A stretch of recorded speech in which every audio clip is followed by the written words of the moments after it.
కాశ్మీర్లో ఒక టెర్రరిస్టు ఇంటిపై బాంబు దాడి చేసి మొత్తం కుటుంబ సభ్యులందరినీ చంపేశారని వార్తలు వస్తున్నాయి.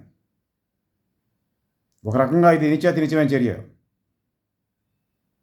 ప్రజల ఉద్వేగాలపై ఆడుకుంటున్న చర్య. ప్రజల యొక్క ఉద్వేగాలను అవకాశంగా తీసుకుంటే ఆడుతున్న నాటకం భారత ప్రభుత్వం. అసలు టెర్రరిస్టులు ఎందుకు వస్తున్నారు? ఎలా ఉత్పత్తి అవుతున్నారు? నిరుద్యోగులు ఎందుకుంటున్నారు? నేరస్తులు దేశంలో ఎందుకుంటున్నారు? దేశంలో కావచ్చు, ప్రపంచంలో కావచ్చు. టెర్రరిస్టులు తయారు కావడానికి, నేరస్తులు తయారు కావడానికి ప్రాతిపదిక ఏంటి? ప్రతి ఒక్కరికి పని కల్పించే పరిస్థితి లేదు. పాలకులకు ఇది పట్టలేదు.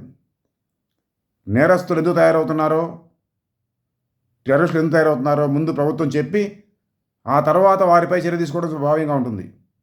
తక్షణంగా నేరస్తుల వల్ల, టెర్రరిస్టుల వల్ల ప్రాణానికి ప్రమాదం ఉంటే ప్రజలకి చర్య తీసుకోవచ్చు. కానీ అసలు ఎందుకు ఉత్పత్తి అవుతున్నారో వాళ్ళు తెలియకుండా, ఆ మాట చెప్పకుండా ఇదొక నాటకంలాగా సాగిపోతూ ఉంటే ఎంతవరకు సరైంది ఇది? భారత ప్రభుత్వం దేశంలో నేరస్తులు, టెర్రరిస్టులు,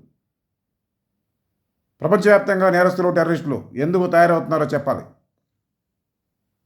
అభయ దేశం ఒక అవసరం. అభయ కలకాల వర్ధిల్లును గాక.